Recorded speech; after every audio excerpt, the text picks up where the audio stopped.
The Monkey's Laughing Place. Hello, this is Jana, and I'm dropping by with another one of our popular monkey stories. Once upon a time, ages ago, a man was very annoyed with a monkey. The monkey lived in a tree at the end of his garden. He used to play his guitar late at night and hold parties with the other monkeys.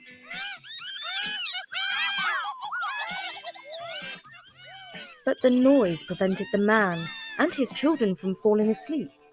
And as they all had to get up early for work and school, they were constantly yawning. So one Sunday afternoon, the man decided to set a trap for the monkey. It was a clever snare that involved a rope, a stone, and a trigger. And it was all fastened to a bendy branch of the tree in which the monkey lived. On Monday morning, when the monkey was not feeling his best, he accidentally put one foot in the noose of the rope and stepped on the twig that was the trigger. The trap was sprung, and the monkey shot high up into the air. He found himself upside down, dangling with one foot caught tight in the rope. Now the jungle is a very gossipy place, and word soon got round that the monkey had been tricked and trapped. Soon the bear came lumbering along and gazed up at the monkey. "Serves you right," he growled. "You stole my honey." laughed the monkey. Then the jackal sloped up to the tree and snarled at the monkey. "Don't expect me to feel sorry for you. You threw a stick while I was fetching it. You stole all my food." "You loser!" "That was a clever trick." The heron flew past and said, "That monkey pulled faces and made me laugh so that I dropped the fish I had in my mouth." "That was one of my bears!" "That was a good one!" The crocodile crawled out of the river, especially to see the monkey. He had been furious with him for ages. He said accusingly, "When I was snoozing on the bank of the river, that monkey stuck his stick in my open mouth so that I couldn't close it." screeched the monkey hysterically. Then the tiger bounded up and roared.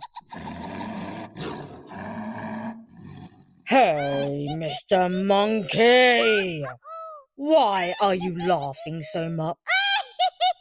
Don't you know you're done for now? I'll climb up and eat you before the man catches you." laughed the monkey at the top of his voice. "I don't see a joke. Did I say something witty?" asked the tiger. And then the bear said to the tiger, "You never made a witty remark in your entire life. But this monkey thinks everything is funny, even his own downfall." And then the crocodile snapped, "I'd like to see him smile on the other side of his face." and then the heron said, "There's something really fishy going on here." "Oh, that's such a good one!" And then the tiger roared, "Oh, tell me, monkey, before I eat you up, what in the world is so funny?" "Well, when I want to giggle, I just go to my laughing place. And I think of all the tricks that I can play, and I laugh all day long. And now that I can't go there, I just imagine I'm there, and I think of loads and loads of funny things. I just can't help myself. I've got to laugh." "A laughing place? What nonsense! I don't believe any of it," roared the tiger. But the bear scratched his head and said, "I'd like to see that laughing place." The tiger looked him in the eye and replied, "You dumb bear! The laughing place doesn't exist." The bear didn't like to be called dumb, and so to prove that he was more intelligent than the tiger, he punched him on the nose. The tiger roared his loudest roar, showing all his terrifyingly sharp teeth. But the bear was so big and strong that he wasn't afraid of the tiger. He was stubborn too. Listen, he said to the tiger. That monkey ain't smart enough to think up all those tricks on his own. Instead, he goes to his laughing place where he finds all sorts of clever ideas. Wouldn't you like to have a place like that? We could both be the trickiest animals in the jungle. Let's cut him down from the tree and make him show us where it is. And if the laughing place don't exist, well, then we can just eat him anyway. What have we got to lose? The tiger did not want to fight the bear, and so he agreed to the plan. Next, he sprang up the tree and sliced the rope with his razor-sharp claw. The monkey tumbled down towards the ground and was caught in the arms of the bear. The bear put the monkey down, still holding the end of the rope, and commanded, Now, monkey, take us to your laughing place if it exists, all right? Oh, certainly, cried the monkey, still laughing, and off he skipped as best he could with his leg tied in a rope. The monkey led the tiger and the bear through the jungle to a place that was thick with bushes. He pointed to a particularly fierce thicket of thorns and said, In there! That's where my laughing place is. Go inside there and you will find all sorts of tricks and funny schemes. The bear crashed into the bushes, and soon the tiger and the monkey heard him call out, Ooh! See, he's laughing already, said the monkey to the tiger. You'd better get in there before that greedy bear steals all the tricks and there are none left for you. The tiger didn't want the bear to keep all the tricks to himself, so he too charged into the bushes, and soon he was also roaring, not with laughter, but with sharp pain. Because the bushes were home to some fierce bees called hornets, and they were now busy stinging the bear and the tiger. The two animals charged out of the bushes and ran headlong for the river, where they could dive under the water and escape the bees. You liar! There's nothing funny about that place, called out the tiger as he ran past the monkey, who was now up a tree laughing even more than he was before. I didn't say you would find it funny, said the monkey. I said it was my laughing place, not yours. And it's full of my tricks and schemes. And that's why I'm laughing my head off. It's my laughing place, not yours. And that was the Monkey's Laughing Place. Written by Bertie and read by me, Jana, for Storynory.com. It was adapted from traditional tales. In a moment, Bertie will be reading another story from our competition winners. But first, it's time to mention our wonderful sponsor, Athletic Greens. Every day when I return from my early morning walk, I look forward to my favourite drink of the day, AG1 from Athletic Greens. I love it when I open the pack and smell the fruity aroma of the green powder, which I mix with cold water and shake well. It's now very much part of my daily routine.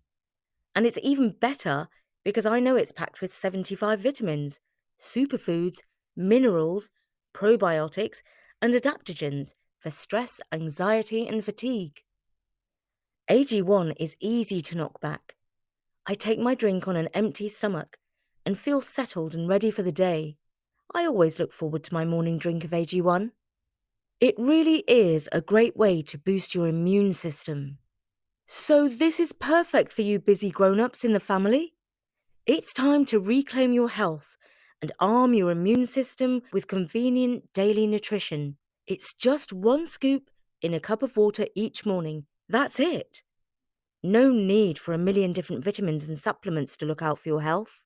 To make it easy, Athletic Greens is going to give you a free 1-year supply of immune-supporting vitamin D and 5 free travel packs with your first purchase. All you have to do is visit athleticgreens.com/story. Again, that is athleticgreens.com/story to take ownership of your health and pick up the ultimate daily nutritional insurance. And now, here's Bertie with another competition winner. So Richard Tay from Beijing in China writes, I'm 9 years old. I listen to Storynory every night to pass the time.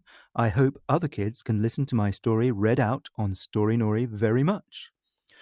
Well, actually, Richard, I really liked your story set in the future, and I'm very happy to read it out. A long time after now, a businesswoman called Madame Jeek invented flying cars, which made her super rich. Her brand was called Feather, and sales were racing off the chart. One day, when she flew her car, the battery ran out, and she fell down. Down and down she went for what seemed like 1,000,000,000,000 years. Suddenly there was a great boom, and Madame Jeek realized that she had hit the ground. She had expected it to be in front of a candy shop shown on the sat-nav when she started falling, but she opened her eyes to check, and it was a strange place. She sat up, climbed out of the emergency hatch, and had a good look. Everything was upside down, the other way round from the way it was meant to be. She had a walk around, and once she crossed the road, she got into trouble. In her world, you might say our world, people crossed at green, but here people crossed on red. Of course, she didn't know, so she went on green. There was a car going by when she crossed, heading straight for her. If the driver hadn't been very experienced and hadn't immediately pressed the brake, the car would have crashed straight into her. The driver was mad and called the police. The policeman looked at Madame Jeek and asked, Where are your parents? Why, back home, Madame Jeek answered, feeling confused. All right. Why aren't you in school, kid? I don't go to school, do I? Replied Madame Jeek, feeling confused about being a kid. Well, we've got to get you into one, the policeman told her. Madame Jeek started to realize that people age backwards in this world, so she was considered to be a kid. So she was temporarily put into a class in the nearest school, where she listened to the lessons at the back of the classroom. At PE class, the teacher told them to line up in the corridor outside the classroom. She put her hands into her pockets because she was a bit cold. No pockets when lining up, grumbled the teacher. So she had to put her hands out into the cold. Once they got to the gym, the PE teacher howled at them. Today our target is to jump rope for 200 times. No talking, playing, or cheating. She was shocked by the number 200, but she could only do as the PE teacher said because she recalled that when she was little, her PE teacher had scolded her for not doing the right thing. She was exhausted after the PE class and somehow sat through the final class, not even thinking. Now it was home time. She immediately looked across the direction of where she had first fallen into this land and saw her car there. She thought, if only I could somehow fly that car away. She became very hungry after all the adventures and backwards living and decided to buy some food. She arrived at the food stall and picked one of the catchy snacks and took it to the counter. The cashier looked at the snack she had picked and said, That'll be $20. She took out one of the many $20 bills from her purse and gave it to the cashier. Cashier looked at it again and again and again and muttered, "Did you draw this?" Madame Jeek realized that they used different money in that place, and all the money in her purse had become worthless slips of paper. And now her stomach grumbled like thunder. She really needed some food, or at least some money. Well, maybe I'll do what those poor people do and beg, she thought. I'm a celebrity, and I'm fancily dressed and everything, and, and if I suddenly start to beg, people will think I'm crazy. In the end, she was so hungry that no matter what, she started to beg. She wandered off into the crowded street and emptied her ultra-luxury handbag to be used as a money container. Only a few extremely careless people dropped some plastic chips. She finally managed to buy a tiny box of cookies and ate them at lightning speed. And then she heard a deafening thump coming right from where her car had fallen. She looked across and saw Mr. Smith, one of her best friends, who had just fallen into this world too. "Hey, Jeek, didn't know you'd be here," boomed Mr. Smith's voice. Madame Jeek ran across to Mr. Smith and asked, "Did your car malfunction too?" "No, I just accidentally clicked the drop button," said Mr. Smith. "Mine ran out of battery," said Madame Jeek. "Can we take yours back out?" Mr. Smith was more than pleased to take Madame Jeek back out to the normal world. So off they took and flew out of the jet black portal and back home. From then on, Madame Jeek knew how it felt to be poor, and she worked with as many charity organizations as she could to help those in need. She also realized that children were being treated a bit too strictly these days, and she contacted a few schools and children's organizations and told them to treat children with more love and care. And Madame Jeek lived happily ever after. Well, Richard, who does not love flying cars that travel in time? For now, from me and Jana at Storynory.com, goodbye.